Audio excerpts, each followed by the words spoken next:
हाँ देख लीजिए। अच्युत केशव दास जी वृंदावन से। महाराज जी, प्रश्न है कि अगर कोई वृंदावन धाम में गर्भ में ही शरीर छोड़ देता है तो उसकी क्या गति होती है? उसका जन्म धाम में ही हुआ माना जाएगा कि नहीं?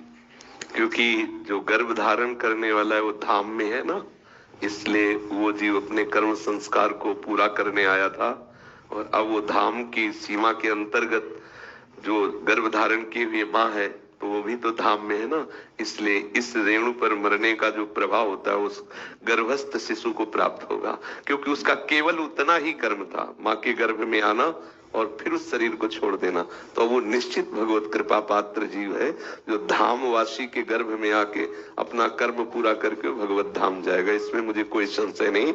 चाहे वो स्वयं शरीर कोई छोड़े या किसी की गोद में बैठ के छोड़े, वो है तो धाम में ही। तो ऐसे माँ की कोख में जो विराजमान जीव है वो वृंदावन धाम में शरीर छोड़ रहा है, इसलिए उसका परम मंगल होगा, इसमें मुझे कोई संशय नहीं। विष्णु कुमार जी, शरीर की पत्नी पंकज जी जयपुर से। सदगुरुदेव भगवान, हमें आपसे शरणागति लिए 1 माह हुआ है। अब श्री वृंदावन धाम और आपके श्री चरणों से दूर नहीं रहा जा रहा। दयालु गुरुदेव आशीर्वाद दीजिए, जल्द से जल्दी श्री वृंदावन धाम का वास प्राप्त हो जाए। हाँ, ऐसी प्रार्थना लाडली जी से कीजिए, हम भी करते हैं, और ऐसा उन्हीं की कृपा से श्री धाम का अखंड वास मिलता है। प्यारी जी का ही महल है, वो कृपा करें और हमें शरण दे दें।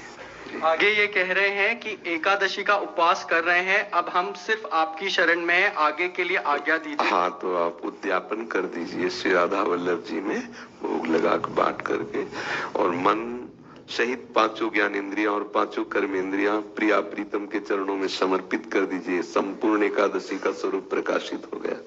प्यारी जू की सिवा और कुछ स्मृति न रह जाए, सर्वोपरि बात एकमात्र श्यामा श्याम के चरणारविंद में पूर्ण हमारा मन, 5 ज्ञानेंद्रियां और 5 कर्मेंद्रियां समर्पित हो जाए। समस्त फलों का एक ही फल है, अनुराग। चाहे कोई कहीं भी हो, सबका एक ही फल है, अपने आराध्य देव में अनुराग हो जाना। प्रभु एकादशी स्कंद में कह रहे हैं, व्रतांसी यज्ञ छंदांसी तीर्था नियमा यमा यथा वरुंधेत सत्संगा सर्वसंगोपहो हिमाम। प्रभु कह रहे मुझे अगर कोई बांध सकता है तो भगवत प्रेमी महात्माओं के संग से प्रकट हुआ अनुराग, दूसरा नहीं। चाहे कोई कितना भी बड़ा व्रती हो, नियम निष्ठ हो, तीर्थ यात्रा करने वाला हो और भी अनुष्ठान करने वाला हो, यदि वो भगवत प्रेमी महात्माओं का संग नहीं किए, उनके संग से, उनके चरणारविंद के प्रभाव से मेरे में अनुराग नहीं हुआ, तो मैं अधीन होने वाला नहीं। सब संगों का त्याग करा करके एकमात्र आराध्य देव के चरणों में आसक्त कर देने वाले भक्तों के संग से हमारी 5 ज्ञानेंद्रिया, 5 कर्मेंद्रिया मन सहित प्रभु के चरणों में लगे, ये सब व्रतों का फल है।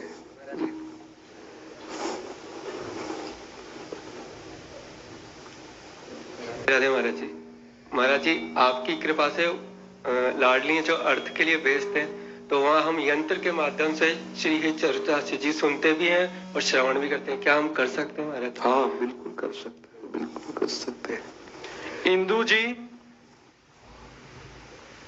गुरु महाराज, जैसे ही भगवान से जुड़ती हूँ तभी पाप में फंस जाती हूँ। मैं कैसे किशोरी जी को प्राप्त कर पाऊंगी? मेरे पापों का कैसे प्रायश्चित होगा? हाँ, ये बात हम आपके आदर पूर्वक स्वीकार करते हैं, क्योंकि जहाँ कोई उपासक भगवत मार्ग में आगे बढ़ने की चेष्टा करता है, वही मन, जैसे आज से आप नियम ले लो कि आज से मैं ये नहीं करूंगा, तो जो आप नहीं करना चाहते वो बहुतायत रूप से आपको घेरेगा, आपको परास्त करेगा। ये अनुभूति विषय है।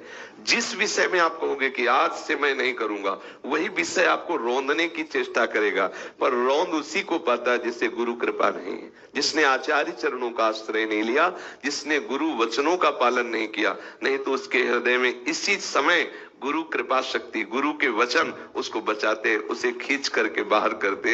इसलिए आप निराश मत होइए, किसी आचार्य की शरण में हो जाइए, किसी वैष्णव का संग कीजिए जिससे आपके हृदय की दशा बदले। इस दशा से आगे उठने के लिए किसी संत का, किसी वैष्णव का, किसी आचार्य का आश्रय ले लो, तभी। जैसे हम दलदल में निकलना चाहते हैं ना, जब तो हम धंसते हैं, ध्यान देना, जैसे हम किसी विषय को छोड़ना चाहते हैं ना, तो वो विषय हमें और गिराता है।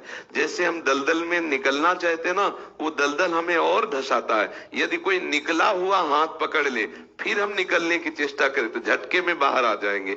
ऐसे ही आचार्य गुरु की शरणागति वो हमें उस दलदल से निकाल लेती है। आचार्य गुरु की शरण होकर उनके बताए हुए मार्ग से चलो तो ये माया परास्त नहीं करेगी। मैं आना चाहते हैं, वो श्री जी जैसा आपको प्रेरित करे।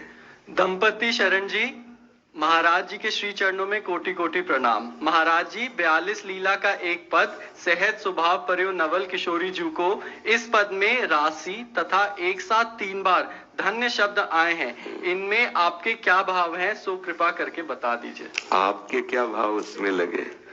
मैं तो कुछ नहीं जानता। हाँ, तो उसमें गुरुदास जी महाराज कह रहे हैं, धन्य धन्य धन्य तेज इनके उपास है। समझ में आ रहा है? वो जो स्थूल शरीर, सूक्ष्म शरीर, कारण शरीर माया में लग करके अपवित्र हो गए थे, वो तीनों धन्य हो गए। स्थूल भी धन्य हो गया और सूक्ष्म भी धन्य हो गया और कारण भी धन्य हो गया, क्योंकि इन्हीं तीनों से हम माया जनित भोगों को भोग रहे थे और अपवित्र हो रहे थे। तो श्री राधे तनु वांग मनोभिर्मलय सोहम तवै आश्रिता, जहां कहीं बात आई तो मन क्रम वचन त्रिशुद्ध सकल मत, हम श्री हित हरिवंश उपाय त्रिशुद्ध तीनों से धन्य हो गया। स्थूल भी धन्य हो गया, सूक्ष्म भी धन्य हो गया, कारण भी धन्य हो गया, जिसने हमारी प्यारी जू के चरणों का आश्रय लिया। और क्या बोला आपने? राशि का मतलब होता है समूह। क्या, कौन से शब्द में राशि का? मृदुता, दयालुता, कृपालुता की राशि। समुद्र, समूह। राशि का मतलब बहुत ढेर, अथाह, तो समुद्र है। कृपा की राशि है, दया की राशि है, करुणा की राशि है। ऐसी करुणा की राशि है, ने कहूं न ऋषि कहूं, भूली हूं न होत सकी। प्यारी जो कभी अपने शरणागत पर नाराज नहीं होती कि इतनी बार इसको समझाया गया फिर भी गलती कर रहा है, तो प्यारी जो कभी उससे, हमारी प्यारी जो को कभी गुस्सा नहीं आती। अगर कभी थोड़ी बारी गुस्सा आई तो वो लालजू पे आती है, और वो इसलिए आती है कि शरणागतों के जीवन को महामोद में बना सके, इसलिए उनको अधीन रखती है। करो दस्तखत ये हमारे चरणों में। तो इसलिए आज जैसी हरिवंश प्रताप रूप गुण वय बल श्याम उजागर, जाकी भ्रू विलास बस पसुरियु दिल विथकित रस सागर, देखो भाई सुंदरता की सीमा। आज तक कहीं नहीं आया कि प्यारी जो किसी पर नाराज हुई हो। इसीलिए हमारी श्री जी का एक नाम है अलबेली सरकार, जो शरण में आया पास। बोले बहुत अपराधी है तो बोले अवगुण करे समुद्र सम, गणत नापनो जान। समुद्र के समान अपराधी हो तो भी मेरी लाडली जो किस शरण में आया पास। बोले बहुत अपराधी है तो बोले अवगुण करे समुद्र सम, गणत नापनो जान। समुद्र के समान अपराधी हो तो भी मेरी लाडली जो की शरणागति होने के बाद उसका कभी ऐसा नहीं देखा गया कि अब ये जीव दुर्गति को प्राप्त हो जाए, क्योंकि इसने बहुत बुरे आचरण किए। लाडली जू ने कृपा की, वृंदावन धाम दिया, अपनी शरणागति दी, फिर भी ये दुष्ट माना नहीं तो इसे नरक भोगो। आज तक कोई प्रमाण नहीं मिला। अगर उसे दंड दिया गया है तो वृंदावन धाम में ही उसे कीट पशु पक्षी आदि बनाया गया। कीट पशु पक्षी आदि बनना तो हरिराम व्यास जी, प्रबोधानंद जी महाराज बड़े बड़े सिद्ध चाहते हैं। प्रबोधानंद जी कह रहे वृंदावन की नाली का मुझे कोई कीड़ा बना दिया जाए। हरिराम व्यास जी कह रहे हो मन वृंदावन को स्वान। रसखान जी, बड़े बड़े महापुरुषों ने आकांक्षा की मुझे इस ब्रज का, वृंदावन का कोई पक्षी, कुत्ता, गाय, बैल कुछ बना दिया जाए। अगर यहाँ दंड मिलता है तो वो दंड मिलता है जो बड़े बड़े महापुरुष मांगते हैं, और एक जन्म दंड भुगतने के बाद वो परम पद को प्राप्त हो जाता है। इसलिए हमारी स्वामिनी जो जैसा स्वभाव ऐसा कहीं नहीं देखा गया, कहीं सुना नहीं गया। इसीलिए वो धन्य है, धन्य है, धन्य है। वो धन्य हो जाते हैं जो प्यारे जो के चरणों का आश्रय ले लेते हैं। लाडली शरण जी, जी गुरुदेव भगवान, क्या गले में कंठी के साथ श्री जी के चरण चिन्हों की चौकी हरदम पहने रखी जा सकती है? तो स्नान के समय उतार सकते हैं, क्योंकि वो चरणों का जब चरणाम स्नान करने से जब उसमें जल पड़ेगा तो हमारे पैरों में जाएगा, बाथरूम में जाएगा। इसलिए हम जो चरण चिन्ह है वो हमारे आराध्य देव हैं, तो हम उनको गले में धारण करें, लेकिन स्नान के समय उन्हें सम्मान से कहीं विराजमान करके फिर स्नान के बाद हम धारण कर लें। ऐसी हमारी धारणा, ऐसी हमारी भावना रहती है।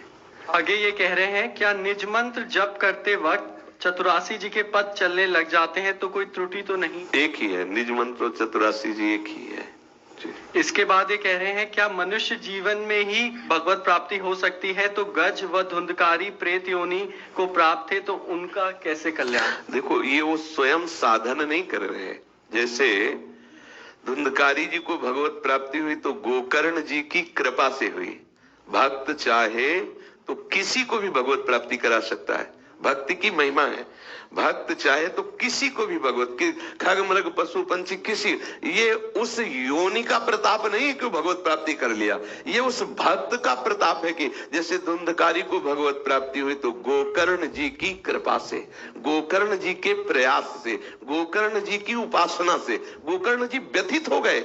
कैसे धुंधकारी को भगवत प्राप्ति होगी? भगवान सूर्य के रथ को रोक दिया, उनसे प्रश्न किया कैसे होगी भगवत प्राप्ति, और श्रीमद् भागवत का अनुष्ठान किया। तो धुंधकारी जी की साधना नहीं, गोकर्ण जी की साधना और फल धुंधकारी को। तो हमारा धन हम किसी को भी दे सकते हैं। मान लो हम भजन कर रहे हैं और हम चाहे कि नाली का कीड़ा सीधे परम पद जाए तो सीधे परम पद जाएगा, क्योंकि उसमें उसकी साधना नहीं, उसमें भक्त का संकल्प, भक्ति की साधना, भक्ति की प्रार्थना, भक्ति की उपासना लग गई। समझ में आ रहा है? और जो गजेंद्र जी की भगवत प्राप्ति है, वो पहले इंद्रद्युम्न नाम के जो राजा थे, उन्होंने उस समय ऐसा भजन किया कि वो भजन कभी नष्ट नहीं होता। एक दिन सत्संग में, चर्चा में, शायद परसों नरसों ही था, कि जो सब धर्मों का त्याग करके भगवान के चरणों का आश्रय लेकर भजन प्रारंभ करता है, भजन पूरा ना हो, किसी दुर्भाग्यवश, किसी कुसंगवश यदि उसका भजन बिगड़ जाए तो उसका नाश नहीं होता, क्योंकि भजन अविनाशी होता है।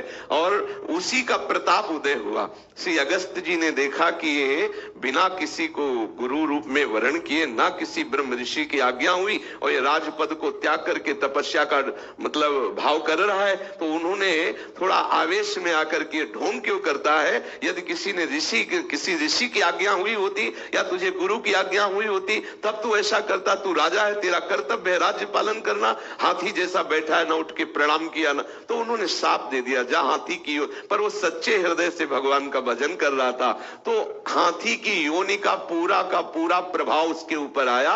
उद्दंडता की चरम सीमा आप पढ़ के देख लीजिए, लेकिन भजन अपना प्रभाव नहीं छोड़ता। जैसे हिरण के रूप में जाने पर भरत जी का भजन नहीं रुका, ऐसे वो भजन स्फुरित हो गया अंतिम समय आर्त भाव से, और हरि की प्राप्ति उसे हो गई। समझ रहे ना? तो हाथी की योनि की कोई साधना नहीं हुई, धंधकारी की कोई साधना नहीं हुई, ये गोकर्ण जी का प्रताप और इंद्रद्युम्न रूप में किए हुए भजन का अविनाशी स्वरूप ये प्रकाशित हुआ। समझ रहे जी? सदगुरुदेव के चरणों में कोटि कोटि प्रणाम। महाराज जी, अभी राधा वल्लभ जी छवि रूप में घर में मंदिर में विराजमान है, क्या मैं अलग कमरे में राधा वल्लभ जी का भजन पूजन कर सकता हूँ और अलग कमरे में ही छवि को विराजमान कर सकता हूँ? हाँ बिल्कुल कर सकते। डाइनिंग टेबल किसे कहते हैं? भोजन पाने का जो आसन, टेबल और वो रहते हैं, मतलब वही पाते हैं उन्हीं को। पास में ही मंदिर है उनका, उसके तो उनका मतलब है कि अलग से राधा वल्लभ जी हाँ नहीं, अच्छा है, करना चाहिए, अलग व्यवस्था करनी चाहिए। प्रश्न और था महाराज जी। पादुका पैर के बाथरूम में चले गए, बाहर गए, वो पादुका को धोले तो हाँ, बस वो शौचालय वाली थोड़ी बात है कि शौचालय, तो बस फिर शौचालय में ना। हमारा वृंदावन में आते हैं जैसे, या और कहीं बाहर गए तो अब ये कि पादुका बार बार चेंज नहीं कर सकते जी, तो उस समय के लिए क्या नियम? जैसे वो धो करके जैसा साबुन से ढंग से धो लिया, अरे नहीं साबुन नहीं वैसा, हाँ नहीं, उसके केवल निषेध की वृत्ति में कि जैसे आप वो पहन कर लघुशंका गए, शौचालय गए, तो फिर उसमें मंत्र, घर में ऑफिस में तो ये नियम रखते हैं। हाँ, तो फिर कोई परेशानी, जैसे हम ही है ना, हम बाहर जैसे जाते हैं तो हम लघुशंका करेंगे पादुका उतार के, पादुका अलग करके फिर लघु शंका करेंगे, पैर धोएंगे, फिर पादुका, क्योंकि हर समय मंत्र जपना है। तो अब ये नहीं कि वही पादुका पहनकर ऐसा, अगर हमें ऐसा कहे कुछ, पर थोड़ा निर्वाह कठिन होता है करना, पर निर्वाह कठिनता से कर ले जाओगे तो फल भी बहुत ऊंचा मिलेगा। थोड़ा प्रमाद स्थिति ना करे। जैसे किसी ने कहा कि मानसिक जप करने में क्या परेशानी, तो मानसिक मन ही को तो शुद्ध करना है, और मन आसक्त है तन में, और तन को हम अगर अपवित्र रखेंगे तो तुम केवल बातें भले बनाओ कि मानसिक जप कर लेंगे, ऐसे थोड़ी होता मानसिक जप। जैसे मान लो आप किसी ऐसे से कहो तो मान लेगा आपकी बात, लेकिन अपने लोगों का जीवन उसी में घुटा हुआ है। तो पता है अगर इतना भी मुख में कुछ चला जाए तो यहां से निज मंत्र बंद हो जाएगा, राधा वल्लभ सिंह हरिवंश चलने लगेगा। जब तक आचमन नहीं करेंगे तब तक वो चल नहीं सकता। अगर ऐसे चप्पल में पैर गए, निज मंत्र रुक गया। जब हम समझाएंगे उसको कि ये चप्पल लघुशंका बाथरूम में नहीं गए, तब वो दिमाग में आएगा, नहीं तो चप्पल में ऐसे रखते ही पैर बंद। अभ्यास, नियमावली बहुत बड़ी सिद्धि होती है, बहुत बड़ा। अब हम शौचालय में बैठे कहीं भूल से भी नहीं मंत्र आएगा, नहीं आएगा, बस चलेगा राधा वल्लभ सिंह हरिवंश, राधा वल्लभ सिंह हरिवंश, राधा वल्लभ सिंह हरिवंश। और बाहर निकले स्नान करके जो ही पादुका बाथरूम की उतारी, अपने आप मंत्र चलने लगेगा। पवित्रता का निर्वाह करना तो आवश्यक है। अब जो लोग प्रमाद स्थिति में, तो उनकी भगवान जाने, लेकिन अपने को वस्तु प्राप्त करनी है, इसलिए जो आचार्य संत जन वैष्णव जन कहते हैं वैसा हमें करना चाहिए।